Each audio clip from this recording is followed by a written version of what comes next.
Assalamualaikum.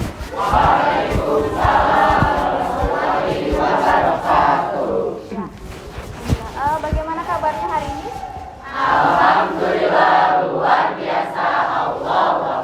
Ya, alhamdulillah ya. Kayaknya udah semangat nih untuk mengikuti pembelajaran. Oke, sebelum kita belajar, kita berdoa dulu ya. Siapa yang biasanya memimpin doa? Oke, boleh silakan kita berdoa dulu. Sebelum belajar, alangkah baiknya berdoa terlebih dahulu. Berdoa menurut kepercayaan masing-masing. Mulai.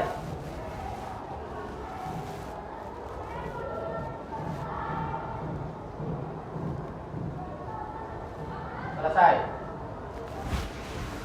Oke, sebelum kita memulai pembelajaran, saya absen dulu ya. Alidia, ada? Alisya, hadir. Alia, hadir. Askia, Damar, Fadilah,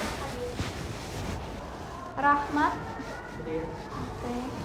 Rama Putra, Raifa, oke. Raifan, Hadir. Siti Nur Hanifah, oke. Syahrania, oke. Tengku Umar Tagoh, oke. Winda, oke. Ada yang belum disebut namanya? Sudah ya? Sudah semua. Oke, berarti satu orang yang tidak masuk ya, Hanafi sedang sakit. Mari kita doakan agar dia cepat sembuh dan bisa belajar lagi dengan kita semua ya. Oke, sebelum kita memulai pembelajaran, saya ada sebuah gambar.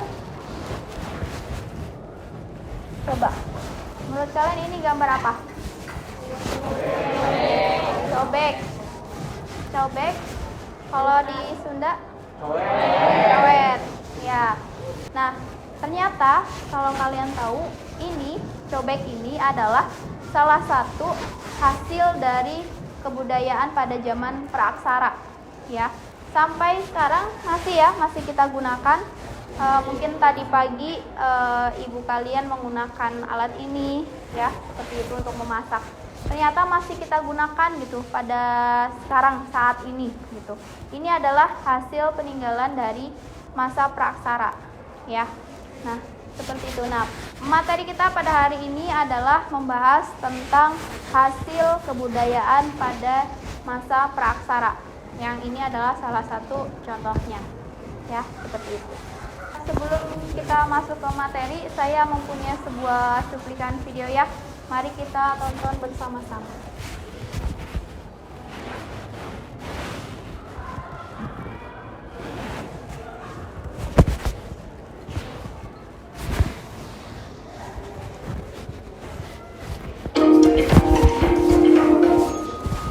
Bayangkan, kamu terbangun suatu hari tanpa listrik, internet, uang, dan bahkan pekerjaan atau sekolah. Semua hal yang kamu kenal hilang. Tidak, kamu tidak di kota asalmu saat semua listrik dimatikan. Kamu bahkan tidak berada di rumahmu sendiri. Sebab secara ajaib, kamu berpindah ke zaman batu. Apa yang mungkin terjadi selanjutnya? Tentu saja, reaksi pertamamu adalah terkejut. Tapi, kita lewatkan itu. Ya, benar. Kini kamu menjalani hidup seperti Flintstone. Pertama, mari kita melihat ke sekitar. Ini adalah gua tempatmu tinggal bersama keluarga. Di rumah tak ada di sana. Kamu punya area tidur sendiri yang beralas kulit hewan. Namun, kamu mungkin juga tinggal di gubuk primitif yang disangga gading dan tulang rusuk mamut dengan kulit hewan di atasnya sebagai perlindungan dari hujan. Rutinitas pagimu bukan lagi pergi ke kamar mandi untuk sikat gigi, lalu minum secangkir kopi panas. Dan jika kamu penasaran di mana orang-orang zaman batu Hajar, jangan kaget kalau pada dasarnya mereka melakukannya di mana saja, asalkan di luar ruangan. Nyaman sekali. Jadi, ini waktunya kamu keluar dan menjelajahi zaman lampau yang baru ini. Tapi, hey, jangan lupa kenakan pakaianmu. Tidak, bukan yang nyaman dan trendy dari mall. Dahulu, manusia menggunakan kulit hewan yang mereka buru untuk membuat kain pinggang sederhana dan seadanya. Agar kulit hewan tadi lebih fleksibel, mereka harus mengunyahnya. Mudah-mudahan pakaianmu hari ini sudah siap. Jadi, rahangmu tidak pegal. Lalu mereka mulai lama sapi kulit itu agar tahan lama dan mulai membuat tuning.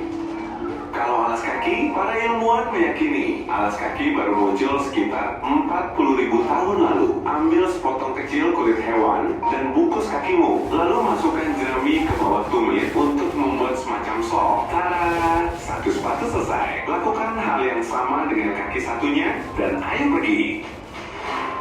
Jangan takut, kamu tak akan bertemu mamut raksasa tepat di luar rumah. Manusia purba cukup cerdas dan telah mempelajari kebiasaan hewan, karena itu satu-satunya cara untuk bertahan hidup di alam liar. Jadi, mereka memilih gua atau membangun gubuk di tempat paling aman yang bisa mereka temukan. Sekarang cucilah mukamu di sungai. Ingin tahu seperti apa penampilanmu di zaman batu? Coba bercermin. Lihat, kamu tidak jauh berbeda dari versi dirimu yang modern. Hanya saja, rambutmu berantakan dan tubuhmu mungkin lebih kecil beberapa sentimeter dengan rahang yang agak maju karena memakan makanan keras. Dan lihat otot-otot besar itu. Begitulah bentuk tubuhmu jika hidupmu dipenuhi dengan berlari dan bertarung melawan hewan liar saat berburu. Ya, berburu ada di daftar kegiatanmu hari ini. Tunggu saja ya. Tapi sekarang saatnya sarapan. Untungnya, kamu punya sisa makanan semalam. Ada telur, buah-buahan liar, dan beri. Maaf, tak ada kompor gas untuk memasak telur. Ingin coba memasaknya di atas api? Baik, biar saya bantu. Cari 2 batang kayu kecil, tapi yang kokoh dan kering. Lalu gesekkan satu sama lain dengan cepat dan kuat. Sebentar lagi, sabar ya. Oh, akhirnya ada percikan api. Kerja bagus. Sekarang, kamu bisa memasak sarapan menggunakan batu sebagai wajan. Perlu garpu? Terlalu dini untuk itu. Lihat kerang yang terikat di tempat kayu itu segarpu. Ayo, hutan menunggumu. Untungnya, zaman es sudah lama berlalu. Jadi, cuacanya hangat dan tanaman hijau tumbuh berlimpah. Itu baik untukmu, karena kamu harus memetik berbagai tanaman yang dapat dimakan. Kacang-kacangan, buah-buahan, dan gandum liar. Orang-orang zaman batu baru mulai belajar bercocok tanam dan beternak pada 10.000 sebelum Masehi. Dan mereka akhirnya bisa berhenti hidup secara nomaden untuk mencari tempat berburu. Lihat, ada anggur, ayo petik.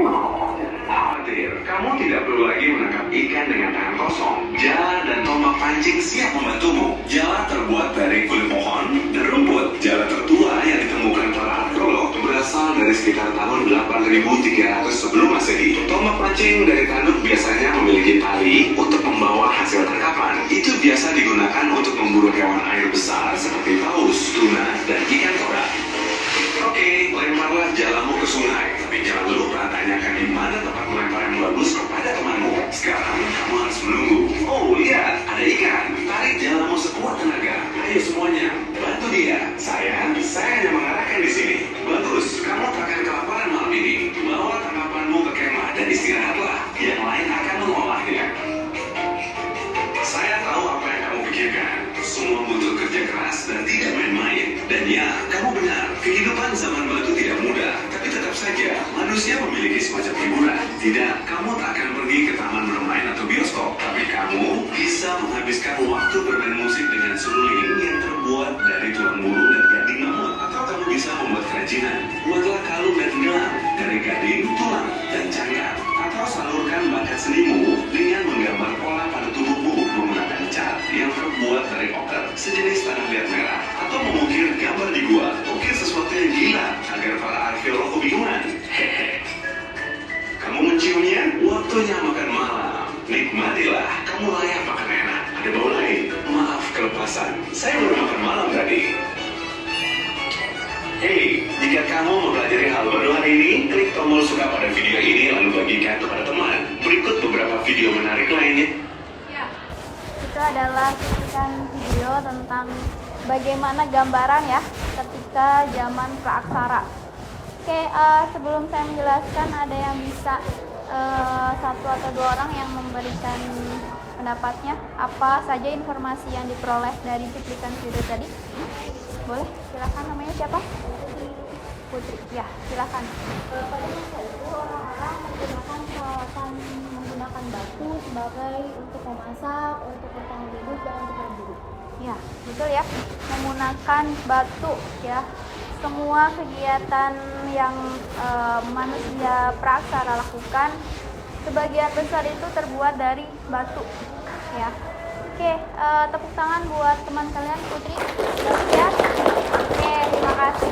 Ada lagi yang ingin memberikan pendapatnya? Silahkan. Ya, namanya siapa? Damar. Ya, silahkan.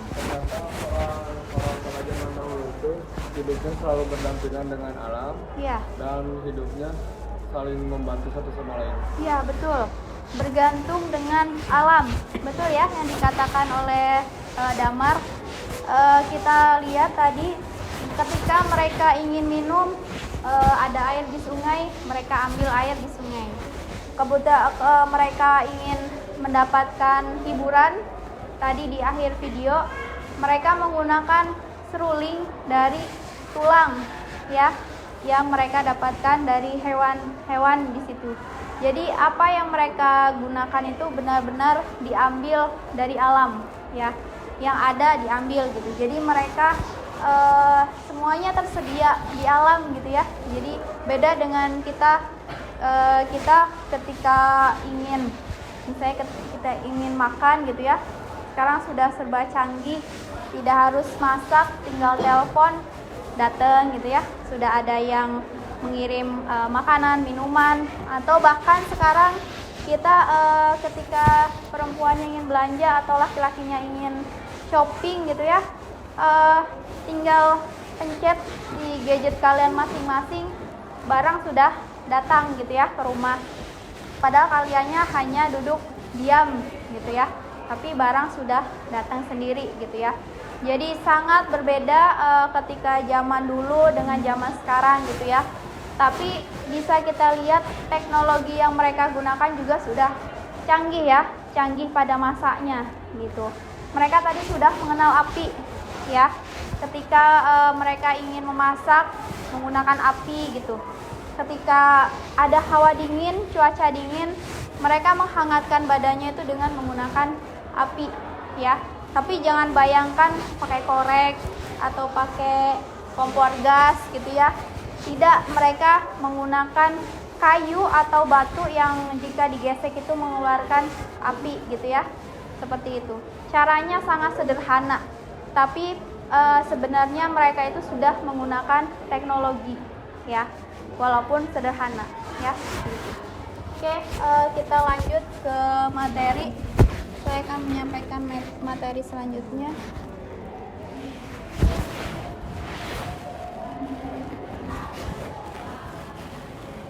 Ya, materi kita pada hari ini adalah ini ya, tentang corak kehidupan dan hasil kebudayaan pada masa praaksara. Sebelumnya, ada yang tahu masa praaksara itu masa apa sih? Ada yang tahu? Iya, betul. Pesan buat teman kalian. Oke ya. Tadi sudah beberapa orang ya yang menyampaikan pendapat. Semuanya akan mendapatkan poin ya. Jadi silahkan aktif di kelas. Jangan takut salah ya. Semua keaktifan kalian itu pasti ada nilainya ya, seperti itu. Oke, balik lagi ke tema kita. Praaksara, betul ya yang dikatakan teman kalian. Praaksara adalah zaman ketika belum mengenal tulisan. Dari kata pra, sebelum, aksara itu tulisan. Jadi zaman sebelum mengenal tulisan ya, seperti itu.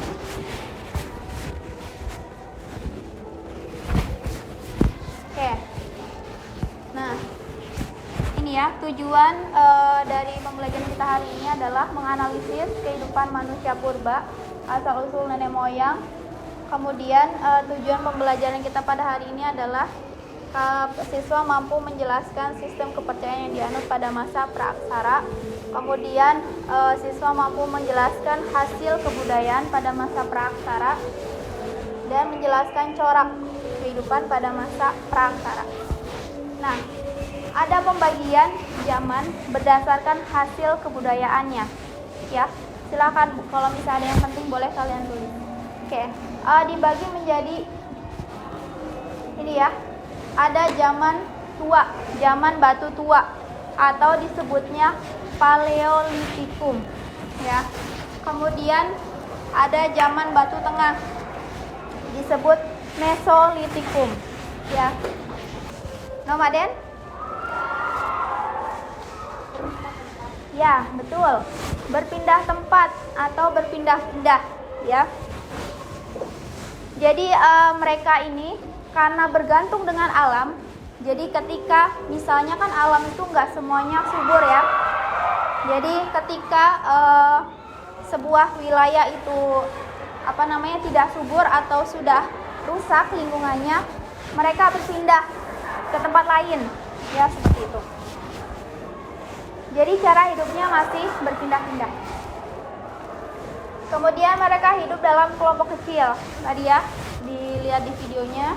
Kemudian sistem komunikasinya bunyi yang tadi, teriak-teriak. Dengan cara mereka teriak-teriak menandakan bahwa itu bahaya atau ada hewan atau ada apa, seperti itu. Nah, ini adalah corak kehidupannya. Kemudian ini hasil kebudayaannya. Ada yang namanya kapak peribas, alat sepi, kemudian alat tulang, ya.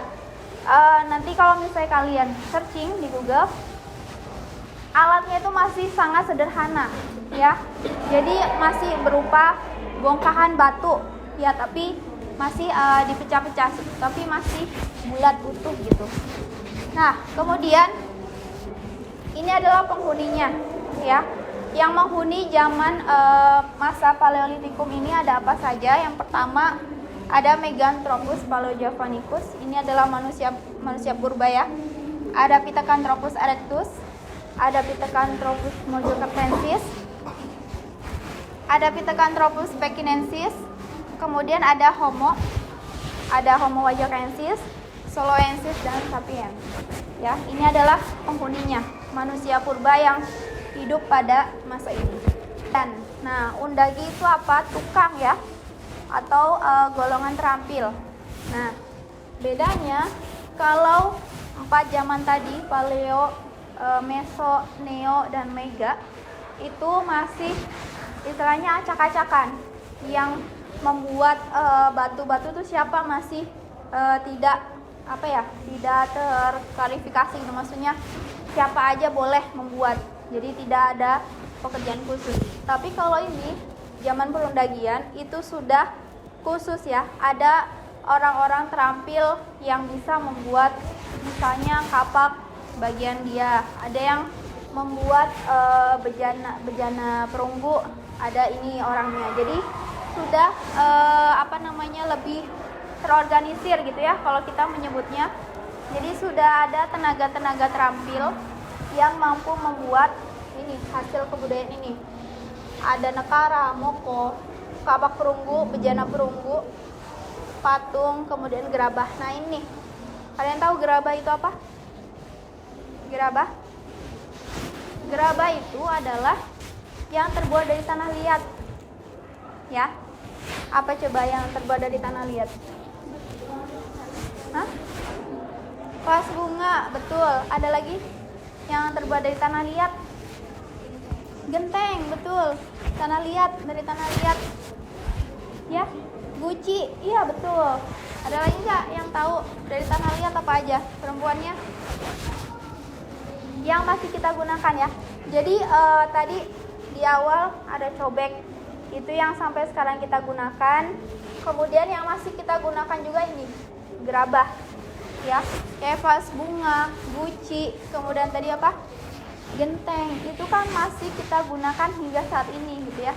Dan itu berdekatan dengan kita gitu ya. Kalau misalnya kapak perunggu mah kan istilahnya kita jarang lah yang punya. Tapi kalau misalnya gerabah, saya yakin setiap rumah juga punya gitu ya. 1 atau 2 tuh minimal 1 ada yang punya gitu. Kayak genteng itu kan pasti semua rumah ada gentengnya gitu kan ya. Tapi ada macam-macam, ada yang terbuat dari gerabah, ada yang lain seperti itu. Nah, ini adalah zaman terakhir ya, perundagian. Perundagian itu disebutnya zaman perunggu atau zaman logam. Ini penghuninya pembauran antara Diotro Melayu dan Australopithecus. Itu penghuninya. Oke, sampai sini materinya. Sudah paham dengan materinya? Ada yang ingin ditanyakan? terkait dengan materi? Ada yang bertanya? Boleh, silakan. Nanti tahu-tahu ujian ulangan gitu ya. Kan paham? Sudah paham semuanya? Boleh? Boleh. Pada zaman praksara selalu berpindah ke Sunda. Nah, betul. Sebelum saya jawab, ada yang ingin menanggapi gak? Pertanyaan siapa namanya? Rahmat. Ya. Sebelum saya menjawab, ada yang ingin menanggapi kenapa manusia praksara sering berpindah tempat? Tadi sudah saya sempat singgung tuh clue-nya ya. Ada yang tahu? Ada yang tahu? Ya, boleh. Karena mereka mencari tempat dengan keadaan alam yang subur. Jadi ketika tempat yang saat ini mereka tinggali alamnya sudah mulai rusak, maka mereka akan mencari tempat baru yang alamnya lebih baik dan lebih indah. Iya, betul ya. Ada yang ingin menambahkan lagi nggak? Tadi sudah dijawab oleh teman kalian ya. Ketika suatu tempat itu sudah mulai tidak subur atau sudah habis, istilahnya kayak bahan makanannya habis gitu ya, mereka mencari tempat yang baru gitu ya, karena mereka itu tujuan utamanya kita mah nggak jauh dari perut ya, lapar gitu, itu yang paling utama. Jika wilayah itu sudah habis bahan makanannya, mereka pindah ke tempat lain yang lebih subur, yang lebih banyak pasokan makanannya, seperti itu ya. Mungkin jelas? Oke, ada yang menambahkan atau ada pertanyaan lagi terkait materi yang tadi saya sampaikan? Boleh, silahkan. Ayo, jangan takut ya. Ya, boleh teh. Namanya siapa? Flora. Apa pertanyaannya? Apakah masih ada yang dipakai pada masa kehidupan sekarang? Iya. Oke, apakah alat-alat pada zaman praksara masih digunakan saat ini? Ada nggak yang digunakan saat ini? Coba, ada yang tahu? Ada nggak yang masih digunakan pada saat ini? Ayo. Ada ya, cobek. Salah satunya cobek. Ada yang lain? Gerabah, betul. Ada lagi nggak yang masih kita gunakan hingga saat ini? Itu ya, cobek, gerabah, ataupun yang lain itu masih kita gunakan. Jadi tadi pertanyaan Flora, masih ada nggak yang kita gunakan hingga saat ini? Jawabannya? Masih ya, masih ada. Oke, ada lagi pertanyaan? Ada yang ingin bertanya atau ada yang belum jelas? Boleh? Iya. Jadi mereka berkomunikasi satu sama lainnya bagaimana? Nah, berkomunikasinya gimana nih kalau misalnya belum mengenal tulisan? Sebelum saya jawab, ada yang punya jawaban? Ayo, yang sebelah sana, sini. Ada yang tahu cara berkomunikasi sebelum mengenal tulisan? Tadi ya, apa? Coba. Dengan gerak tubuh yang berbeda. Terus? Ya, boleh teh. Menggunakan isyarat tubuh, boleh teteh? Apa? Berteriak, boleh ya, betul ya. Dengan isyarat tubuh, gerakan tubuh yang berbeda, dengan teriakan, itu adalah cara mereka berkomunikasi sebelum mengenal tulisan, ya. Jadi kalau kalian ikut di pramuka, kalau kita menyebutnya sandi ya, kayak gitu. Jadi ketika teriakannya panjang atau teriakannya ada nadanya, oh itu berarti menandakan bahaya. Kalau teriakannya begini menandakan kegembiraan atau apa, seperti itu. Jadi yang paham dengan bahasa mereka siapa? Ya manusia pada saat itu, gitu ya. Seperti itu. Jelas? Ya. Nah, menurut kalian ketika ada penelitian sejarah seperti itu tuh, apakah baik jika dihentikan atau seperti apa gitu? Jadi tanggapan kalian terkait dengan penghentian penelitian situs Gunung Padang seperti apa? Ya, seperti itu. Jelas nggak?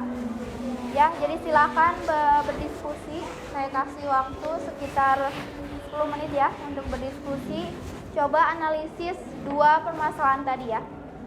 Silahkan, kemudian jika sudah selesai, saya ingin beberapa orang menyampaikan pendapatnya. Oke, boleh silahkan berdiskusi, boleh membuka gadgetnya untuk mencari informasi tambahan, silahkan ya. Tapi tidak boleh membuka yang lain ya, IG, WhatsApp tidak boleh. Silahkan berdiskusi dengan teman kalian.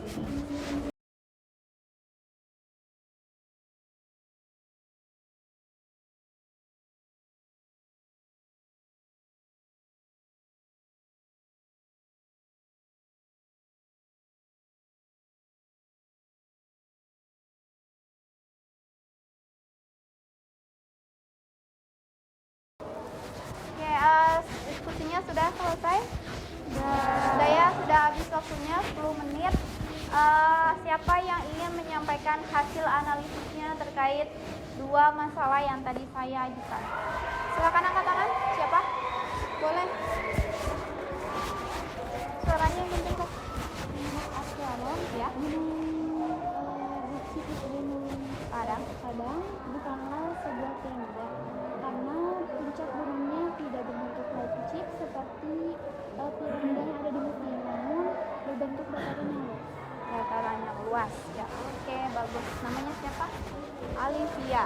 Ya, menurut Alivia, situs Gunung Padang itu bukan piramid, karena kalau piramid itu kan bentuknya lancip ya. Tapi menurut berdasarkan hasil bacaan Alivia, tidak lancip, tapi berbentuk dataran luas yang atasnya. Ada yang mempunyai pendapat berbeda? Silakan. Atau sama juga nggak apa-apa. Silakan hasil analisisnya. Situs Gunung Padang itu bentuknya itu kayak punden berundak, jadi yang mengarah pada titik yang tempat posisinya itu semakin tinggi. Semakin tinggi, punden berundak ya. Namanya siapa? Nabila. Jadi mirip dengan piramida. Oke, berarti dua pendapat yang bertentangan ya. Yang satu jauh dari piramida, tapi yang satu lagi mirip dengan piramida. Oke, sebelum kita jelaskan lagi, yang tadi persoalan saya yang kedua, ada yang ingin menyampaikan hasil analisisnya? Boleh? Gunung Padang itu jika dilanjutkan memiliki resiko, lebih baik tidak dilanjutkan saja, karena menurut berita ada penyerangan terhadap peneliti pada saat itu, penyerangan dari orang yang tidak dikenal. Maka jangan dilanjutkan jika membahayakan dan memiliki resiko yang besar. Jadi memilih untuk tidak dilanjutkan ya, karena memiliki resiko besar. Oke, ada lagi selain itu? Ya, boleh silakan. Ya.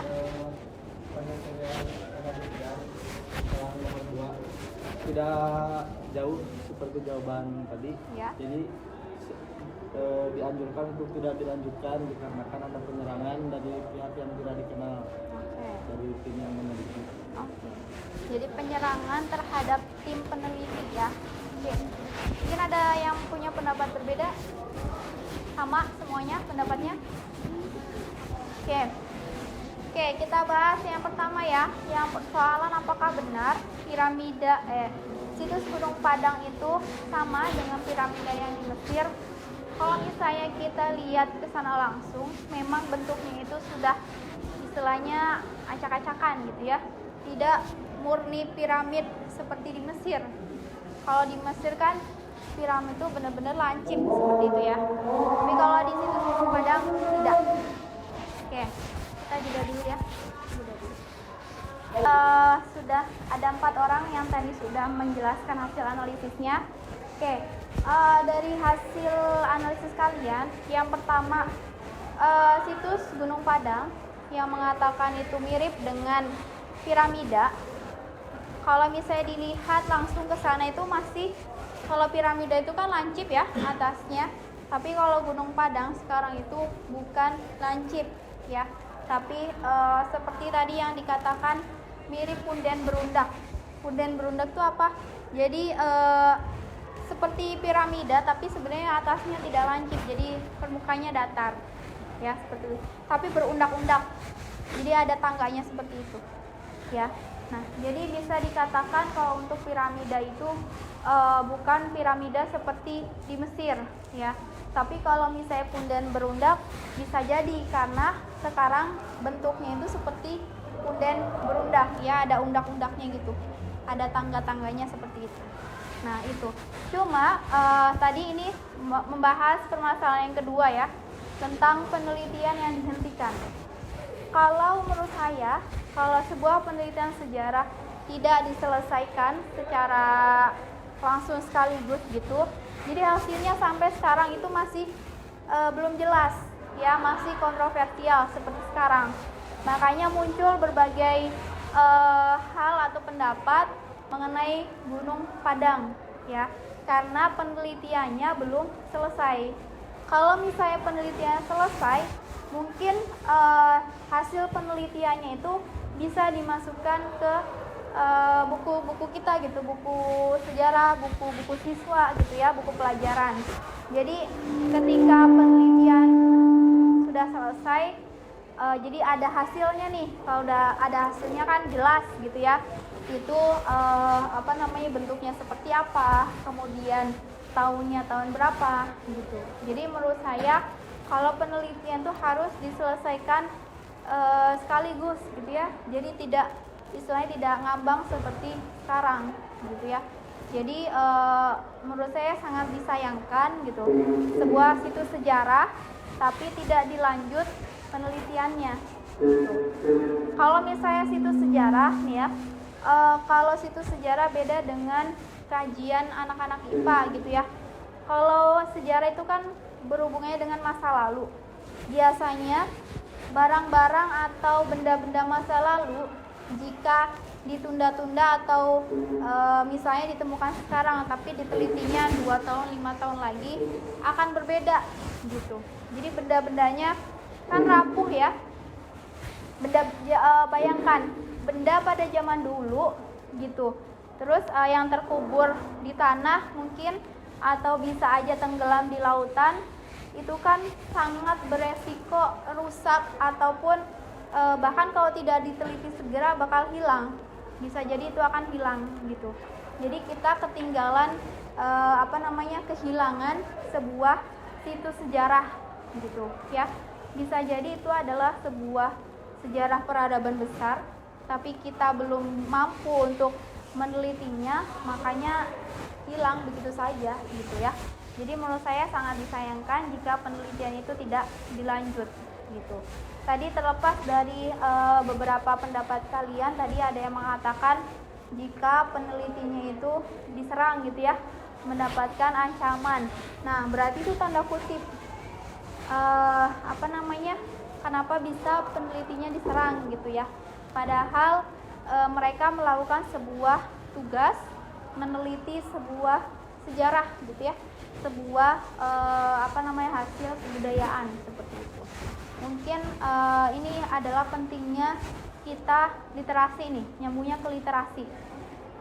Sangat mungkin sekarang ya ada berita yang lagi viral, ada artis mungkin yang lagi viral nih, tahu Leslar ya. Nah kalau misalnya kalian menyimak beritanya, coba berita mereka berdua tuh, Lesti dengan Bilar itu banyak sekali ya versinya gitu. Nah sama dengan sejarah, banyak versinya. Jadi pentingnya kita literasi atau meng-cross check mana nih yang benar, mana nih berita atau opini yang benar gitu ya. Jadi seperti yang lagi viral sekarang, kita juga tidak bisa menghakimi gitu ya, memilih yang mana yang benar mana yang salah, karena kita bukan siapa-siapa atau istilahnya kita hanya menyimak gitu kan. Nah sama dengan penelitian sejarah gitu, banyaknya versi, banyaknya pendapat itu jangan menjadikan kita pusing, tapi itulah pentingnya kita literasi atau meng-cross check kebenaran itu di situ gitu ya. Kalau misalnya yang pandai dalam menganalisis itu pasti oh ini mah pasti beritanya hoax nih, beritanya yang ini yang real atau yang benar gitu ya. Jadi saya ingatkan kembali, informasi di internet itu sangat banyak, tapi sangat banyak juga yang menjebak ya, atau yang berisi berita-berita hoax seperti itu ya. Itu adalah pembelajaran kita pada hari ini. Coba sebelum kita mengakhiri, ada yang bisa menyimpulkan kita belajar apa saja pada hari ini? Ya, boleh, silahkan. Mungkin menyimpulkan Boleh. pelajaran kita hari ini yaitu tentang kebudayaan pada masa praksara, pada zaman praksara, Ya. di mana seperti yang kita ketahui bahwa pada saat itu sudah terdapat teknologi-teknologi yang dapat membantu mereka untuk melanjutkan kehidupannya sehari-hari, meskipun dalam konteks masih sederhana. Dan teknologi-teknologi itu juga masih terdapat teknologi yang masih kita pergunakan sampai saat ini, seperti tadi ada cobek dan gerabah. Iya. Oke, terima kasih kesimpulannya ya. Boleh tepuk tangan buat teman kalian. Ya, kesimpulan pada hari ini kita sudah berbicara panjang lebar ya terkait dengan hasil kebudayaan, kemudian corak kehidupannya seperti apa gitu. Dan ternyata ujung-ujungnya corak maupun hasil kebudayaannya itu masih kita gunakan hingga pada saat ini ya, yang sangat hubungannya sangat dekat dengan kita gitu ya. Seperti cobek tadi, gerabah itu kan bisa kita temui di rumah kita masing-masing gitu ya. Dan ternyata bisa kita simpulkan peninggalannya masih kita gunakan hingga pada saat ini gitu ya. Walaupun dulunya itu teknologi sederhana, tapi manfaatnya luar biasa gitu ya.